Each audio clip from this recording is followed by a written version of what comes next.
afternoon. Welcome back to God's Golden Acres. I'm Kim, and today I want to talk to you a little bit about your pantry and prepping when you don't have a garden and you don't maybe have the skills to can yet, and that's something you're still practicing, because we just moved. So even though I have the area for a garden and the skills to can, I don't have a lot of produce yet because there wasn't a garden on this property last year. So I wanted to let you know what I have bought and what I think is important for my family to have while we're going through inflation, through food shortages, through some politically scary times, and just try to be as prepared as we can while going through all of that and dealing with it kind of all together. It is so important that you get a garden in. I truly, truly believe that. But if you don't have a garden, you don't have the space for a garden, you might live in an apartment, you might live in the city where everything's concrete. All right, let's get into it. I'm gonna start with one of my favorites. Over here on the shelf, I have a packaged 8-serving soup. Now this particular one's from Aldi. You can get them at your IGA, your farm store. I've seen them several places. So if you don't have an Aldi and you can't find this exact brand, it's not the brand, it's the item. This is a very easy soup to make. 15 minutes on the stove with 8 cups of water. And actually we thin it out more than that, although that thins out your calories. In a survival situation, calories are important.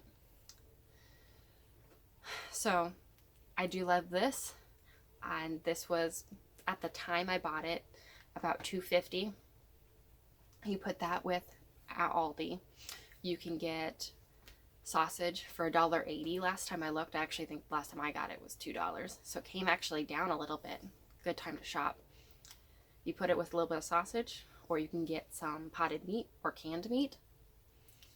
And you've got a meal that's fairly cheap and pretty easy to store. And if you look over here, I have several of them right now. Because like I said, I don't have a garden this year. I don't have anything to save. So that's one of the items that I've bought a lot of. Same with rice. Those soups don't necessarily have a lot of calories in them. Rice can add those calories in. And so can beans. My dishwasher's yelling at me. I will be right back. So adding foods to your prepared dishes to stretch the meal is a great tip on, like with rice, adding calories, stretching things further, and they're fairly cheap. You can get a nice big bag of rice for $1, maybe $2. Large bulk sizes, even cheaper for the same amount. It's a really great item to add to those soups that I showed you earlier that really, really helps get you through a rough spot. And I have several bags of rice and bags of beans down there. And I started collecting them actually thinking about friends and family coming over. If something were to happen, how would I help people out? And that's when I started collecting beans and rice. And shortly after that, I loved those soups. We would grab them every once in a while for a quick meal. And I was like, oh, these two things really, really mesh well for how I personally am setting up my pantry while I don't have a garden and we don't have animals yet. And then back here, this is what we found at Sam's, and we think this is really cool. We'd never had it before, so we just decided to try it, and it's definitely something that we are going to buy on our next Sam's run. And it's just hash browns. Sit on the shelf, and you don't need to freeze them.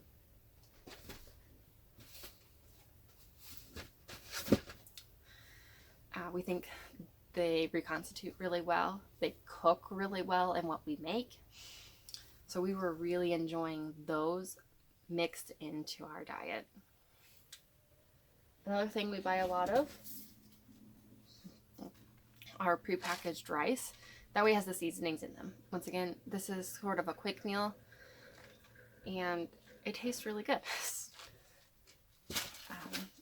If you don't keep a lot of seasonings in your pantry, I have a whole cabinet just for seasonings and oil. Those are a great addition because you can buy several varieties and then mix things up so you're not bored, because boredom kind of equals stress. All right, and then down here, this is kind of our confections.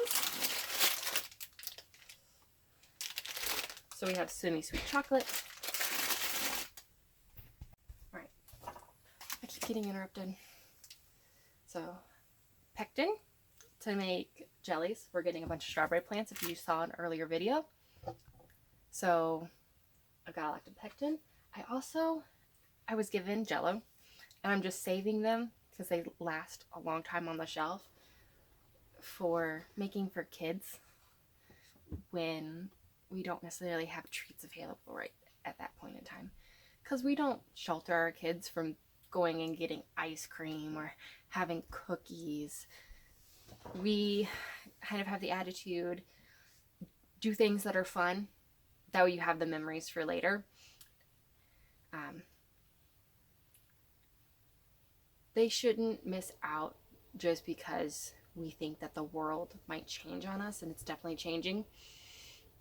So that's what we feel very passionately about, having our kids experience normalcy, but also being ready for things to happen, because things happen. Sometimes it snows, sometimes there's a hurricane, and sometimes there's food shortages and famine, and that's just a reality of the world, because the world we live in is fallen.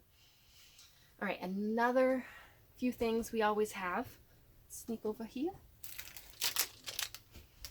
We always keep fruit snacks in our pantry. My husband is a type 1 diabetic, and that is an easy little snack to get. He can carry in his pocket. It's cheaper than the sugar tablets diabetics are marketed. So they're quick, they're easy. He can carry them with us. They are in our pantry. Our kids also get to eat them quite a bit, but it's a necessity for us. That might not be something that you guys get, but think about those things that you need for your daily life that you might be able to use something else. Another thing we collect is dried fruit. We personally love cranberries, and we have quite a few cranberries right now. We also get quite a bit of mango, although mango is quite a bit more expensive, so we've cut back there because of inflation. We also keep a good amount of pasta, and our pasta is running low because there's been shortages. That's one of the things in my area that we've had difficulty keeping in stock. Now it comes back, you'll see a different pastas out, but I buy certain pastas. You know, macaroni is one of the cheapest. I have little kids. Kids love mac and cheese, so I buy a lot of macaroni. And that's actually been out for like a month. So I'm kind of running low on that one. I'm going to have to restock. But I have other things that I don't have to worry about that as much, like the beans. I've started getting into those because we haven't had as much pasta. And behind me are some more beans. I like to make a quick chili, and so this is really helpful. We also have several varieties of a smaller soup. These cans of soup are actually more expensive, and they're just slightly higher in calories. Granted, they have meat and corn mixed in, where these others don't.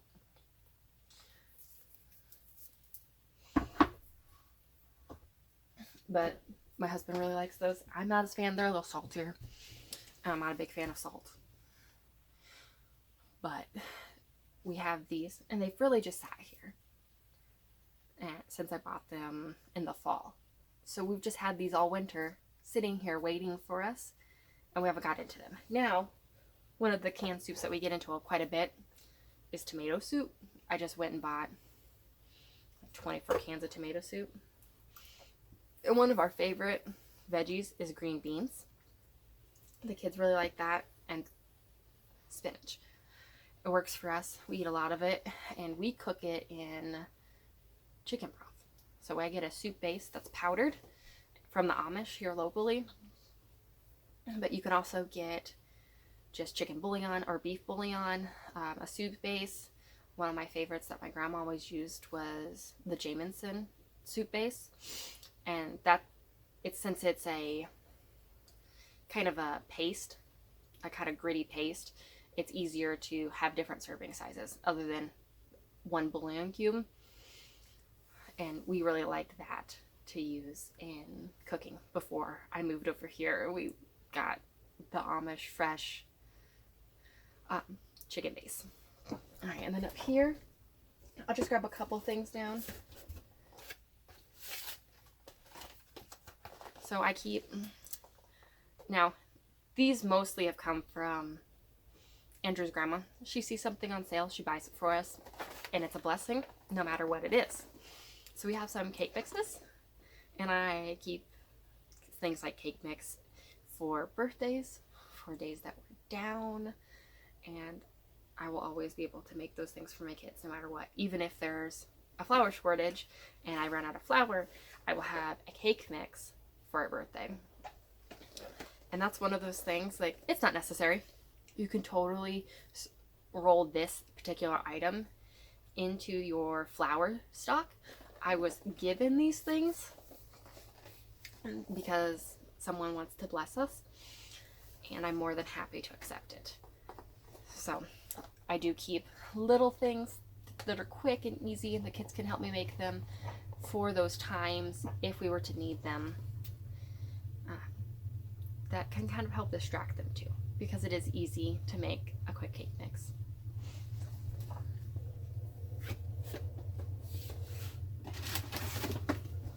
We also keep quite a few cereals. I'm just going to grab this variety pack. And this was bought for Christmas Chex Mix. We make quite a bit of Chex Mix. Actually, the recipe that I use is called chicken feed. My grandmother used to make that all the time, and it's a hard recipe to find. I can post the link below. It's a little bit of a spicier. It uses Tabasco sauce, and it also has like nuts, but no pretzels. Alright, another thing we do keep a lot of, speaking of nuts, is peanuts. My kids like them. My husband loves them. And so we keep a lot of peanuts. I've been looking for a good roasted almond because I like a certain one that you get in like a cheese and raisin pack.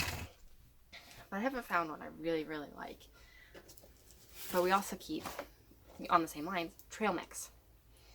And you can make your own. Whatever works for you, whatever works for your budget. Andrew's grandma also buys these for the kids. So it's Grandma Greggy's trail mix that they ask for. So we appease them and we get that every once in a while. But they'd be just as happy with a regular trail mix. And then another thing we get is over here, and we buy packs of crackers. Once again, partially because as a diabetic, Andrew needs to carry something with carbs with him, and this is an easy to go snack pack. And it's also not going to melt as bad in the car on hot days or in a purse or a backpack. So that's why we get these in particular and don't necessarily make our own, because peanut butter that you get at the store, when you're making it quick and cheap and easy, can melt and get very messy and make those I'm slightly low snacks go off haywire. Because when you're low as a diabetic, your brain just isn't quite working and you're trying to get food, and if you're getting blocked by something sticky, it can be a mess.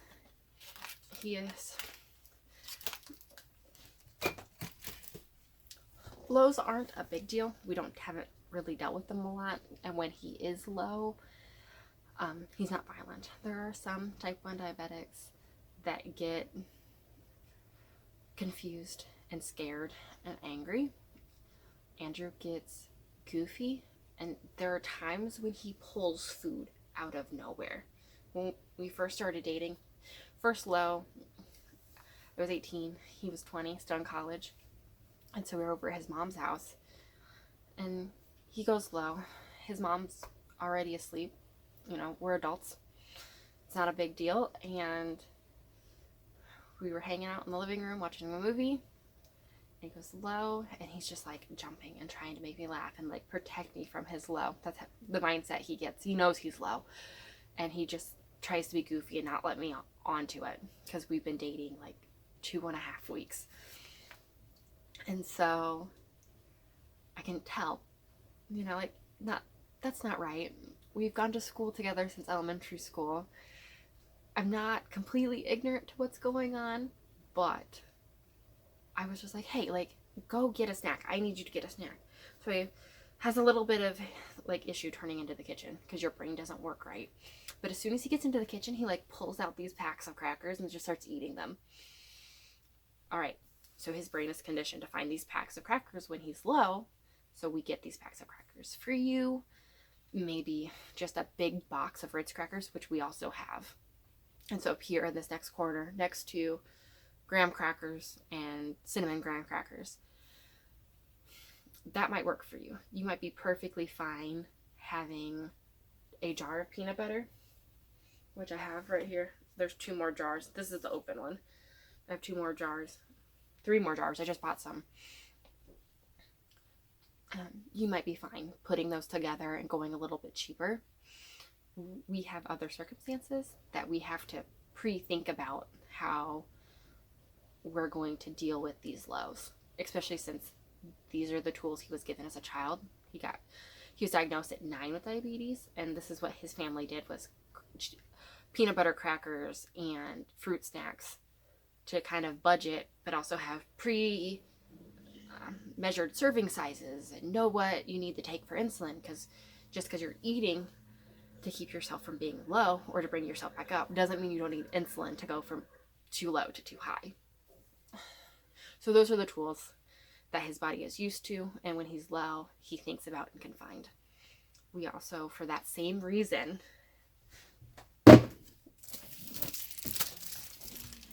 we keep juice. Typically, it's actually Capri Sun. I didn't see any Capri Sun last time I was at Aldi, so just plain apple juice pouches or boxes is what I got. But when he's very low, because we have to prep for not only lows, but very lows, because they're different.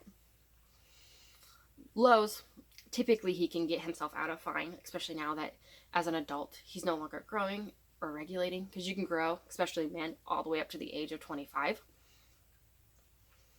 At 30, since none of those things are changing, he really knows when he's low, and he can go fairly low before he needs intervention from me.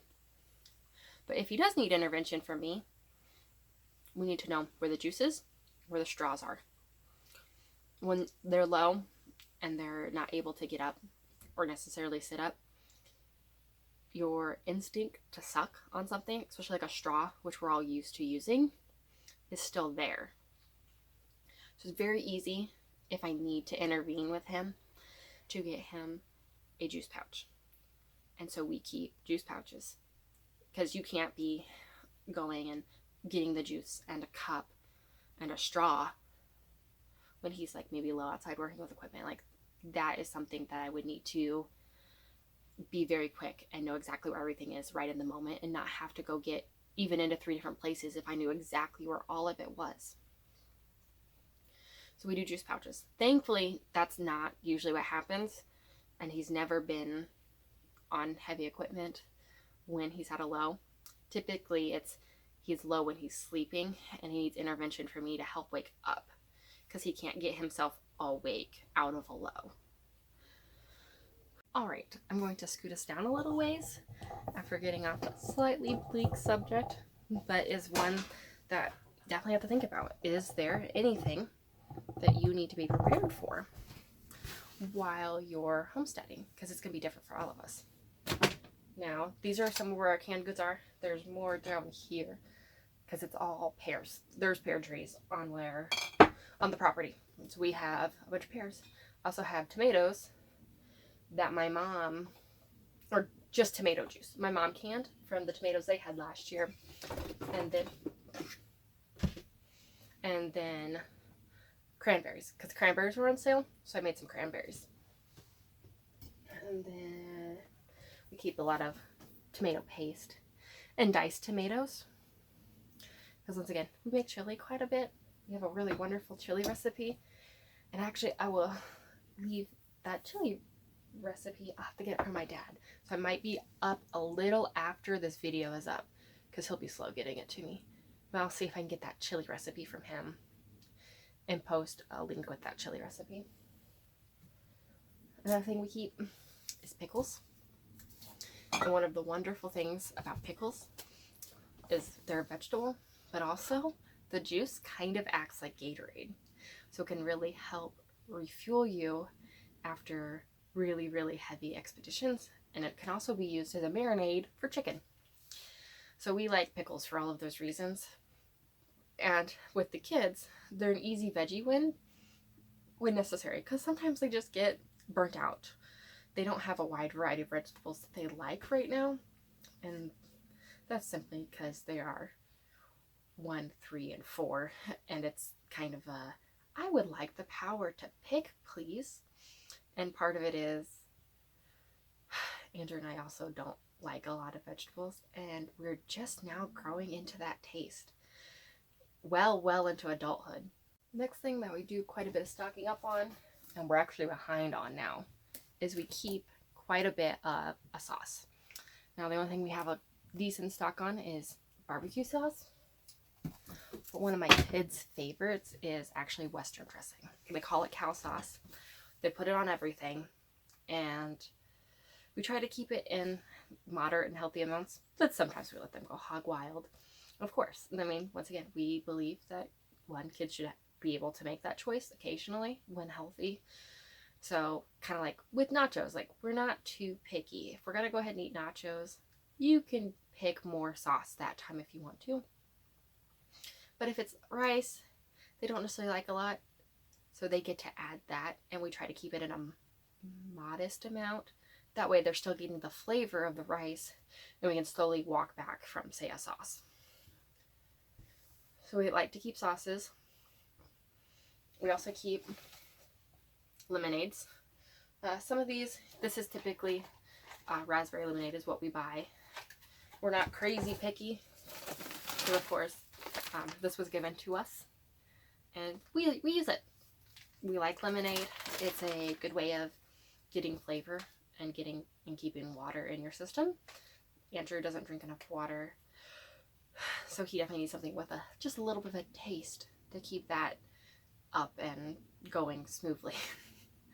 Because he does not like the taste of water. He thinks it's bland and it's uninteresting, and he keeps himself busy, which is also why we never see him on YouTube. Because like right now, instead of helping me maybe with this video by handing me things or holding the phone and videoing so I can move around the pantry, he is out fixing my car, which is important.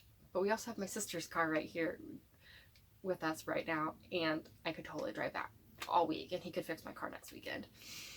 But he thinks it's, really important to get this done, and then we have garden beds to build, a chicken sled to finish, and lots to do. So he doesn't slow down, and the lemonade really, really helps with that. Another thing we keep, and we started keeping this while I was pregnant, but it also works as a replacement for juice when Andrew is low, is Gatorade. And we're almost out, and we usually shop at Aldi. So Gatorade is a seasonal thing there. So we're almost out for the season. But through pregnancy and through nursing especially, I drink a lot of Gatorade. And now it's kind of a habit. After 5 years of pregnancy and nursing, I have Gatorade quite a bit. That's something that I have found really helps me. The taste is good, something I've had since childhood. My dad used to get it for us. My mom hates Gatorade. My dad used to get it for us when we would go to the grocery store with him or go to a cattle sale with him. And it's a really nice memory that I have with him. And now as an adult, teenage years, early adulthood, my dad and my relationship was strained. And now it's not. It's so much better. Things have gotten better. We've done lots of healing. And you can tell I'm getting a little emotional because my eyes are starting to turn red. But that's something that really reminds me of that and brings up those good memories as well, which is totally not something that I was like gonna bring up. But yeah, those things that bring good memories as far as food, that's one reason why we also have M&Ms. Those mini M&Ms sitting there that we make M&Ms cookies with, my kids love because their Pa Henry would always buy them M&Ms. And it make me sad. He passed away in the fall, and that was my husband's grandfather. My kids knew their great-grandfather, and my oldest met his great-great-grandmother. So our family is pretty large, and we've been very blessed to be very close to most of them. So we keep things in our pantry, like the Gatorade that I remember drinking as a little girl with my dad, because he was the only one who would buy it for us, and the M&Ms for my kids, because Pa Henry used to always give it to them. That we keep those. We keep those on stock for those reasons. Alright, I'm going to segue, because there's something else that I get for the kids. Oatmeal. They really like oatmeal. They can do it themselves. And I just pop it in the microwave for them and then add a little milk to cool it down. And they'll eat the whole thing. It's something very warm, pretty hearty. Oh, I'm getting yelled at by the phone that we're almost out of time. Let me go clean some stuff up and I will be right back. Alright, the video's back. I just had to move some memory around and get some stuff over on the computer and then clean out the cache of the memory card. Alright, we do keep coffee and tea. I've got also things like baking chocolate and hot chocolate. I just happened to grab the baking chocolate because it's up there on top of the hot chocolate. We also keep some canned meat. This is truly for emergencies. It's not our favorite. It's pretty salty. So we went and bought some new. We have some Spam. So this is a turkey Spam. We have a lot of regular Spam. We also have quite a bit of canned chicken. The canned chicken is the thing we're really slowly building up to have quite a bit of.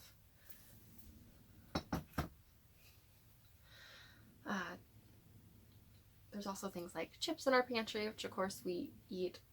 Andrew, once again, being a diabetic, he brings a sandwich, chips, a granola bar, and a pack of fruit snacks with him to work every day, and he eats the same lunch because it makes it easy to dose his insulin without thinking about it, and his body's used to it, and the better his body is used to his routine and his meals, the better he will react to his insulin when he's giving his insulin to himself.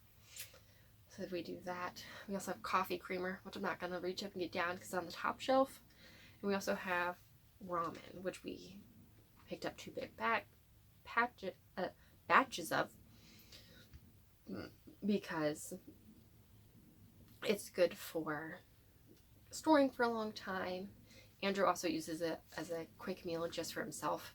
So if he has to work late, misses supper, which is rare, but does happen occasionally, and it also might mean like farm stuff. So he'll go pick up something after work and be late. So he'll mix himself up something like that instead of eating with us, because the kids eat at 5 and they're in bed by 7. So if he's home at 6:30, it's difficult to even get into leftovers sometimes. It's like pop some ramen on the stove. It's quick, it's easy, pop it in the microwave, and then go. where, you know, you get into the leftovers, even from the meal that day. It's, oh, what do I want? How much do you want? How hungry am I? Did I grab a snack on the road? Did he need to eat something because he was low and now he's not hungry? So I really don't make him a plate on nights like that when most people would, because he brings a snack with him. He'll bring those couple packs of crackers so he knows exactly what he's getting. And then he doses his insulin. And if he's not hungry because of that, or if he had to stop and eat because he was going low, just, it's too hard to predict. So having him with a plate set up backfires more often than it works out. So that's not something we do. So we've moved to the other side of the pantry and gotten kind of on the floor. It's not quite on the floor. So I have a tote sitting on another tote.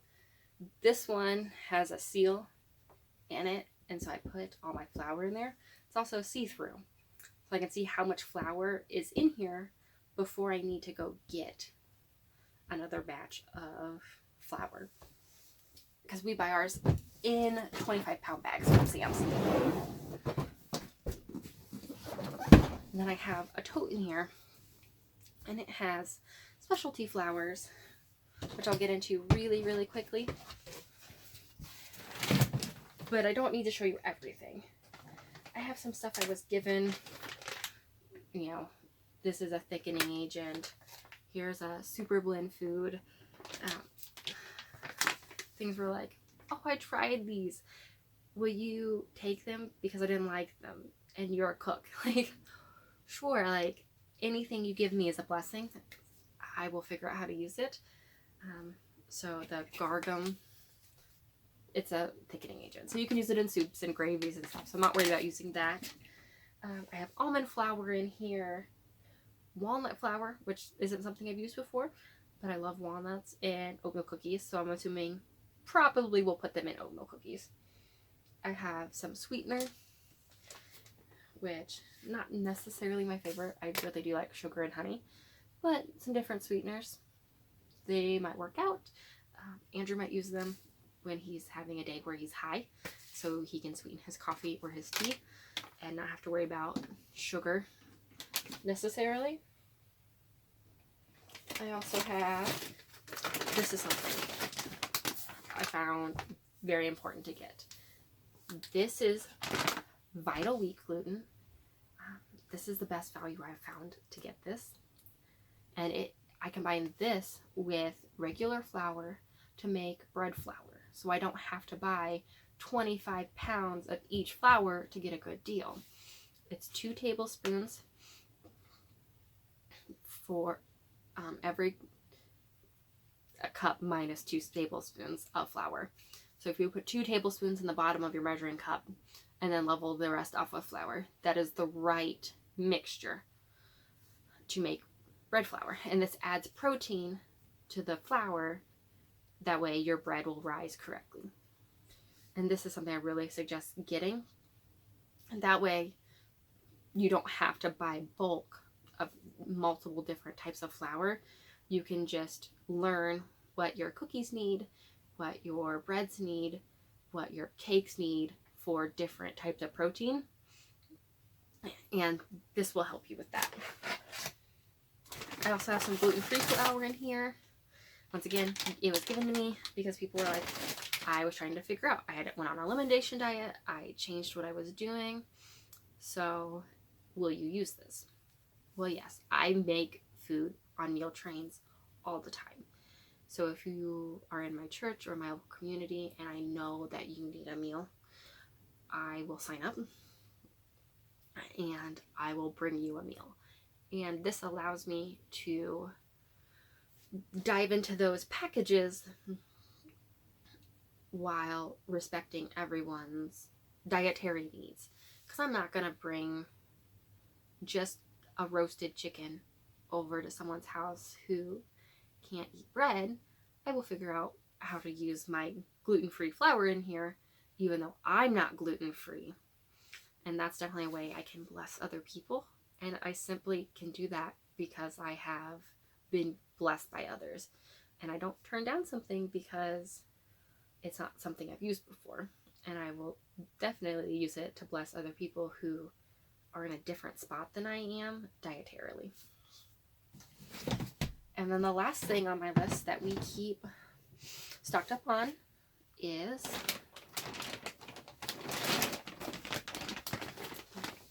pellet grow pellets. So we use our pellet grow, especially in the summer, and that cuts down on heating the house when you have the air conditioner on. It is delicious. We love the pellet grill, and it is one of our kind of social things. We invite people over while we're grilling and we eat a big meal together. So that's something, if the world is to change, we wouldn't want to miss out on.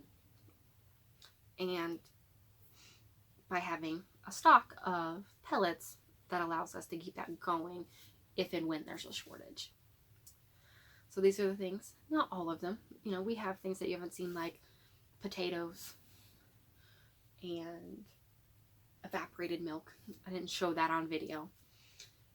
But these are the things that I thought, this is what I have gotten from the grocery store. And a lot of people are like, what do I do? Like, I'm in town. You might have seen something that speaks to you. You might have been just triggered an idea, because you're going to do things differently than I am. Obviously, I mean, I've explained certain things we simply get because my husband's diabetic. So take this information, twist it to fit your needs, and feel comfortable with what you have prepared for yourself. You know, we are getting our garden started, but it takes time to build those up, to get the soil great. The first year, the soil is the soil that you put in there, and you usually don't have the money, and I know we're not going to have the money to continue building it up when we notice maybe a mineral deficiency, that it needs more nitrogen or more potassium. We can't just do that at the drop of a hat after building the beds, building a chicken coop, getting pig huts, and paying for all of that stuff. Building the soil is just going to take time. And we're going to do things like put logs in the bottom to help that out, but we're not going to get amazing yields this year, and we don't expect to when we understand that. So we're prepared in our pantry as much as we possibly can, and then the year after, when the strawberry plants no longer need deflowered, when the corn yields are better and the tomato yields look better, this should be more filled with things I have canned or hopefully one day freeze dried. That's one of my goals, is to get a freeze dryer. But if this is where you're at and you need to figure out what to stock up on while you're in your waiting room, let this be your classroom and figure out what you like, what you dislike, and those things that you'll always buy from the store. Thank you for being with us today. If you like what we've done here, hit that like button. If you want to follow along on our future of gardening and pig husbandry and chicken husbandry, go ahead and hit that subscribe button. And if you want to help us out, someone you think needs to hear what we have done and what we're doing, and that would be the best way for you to do that. Thank you for being with us today. God bless.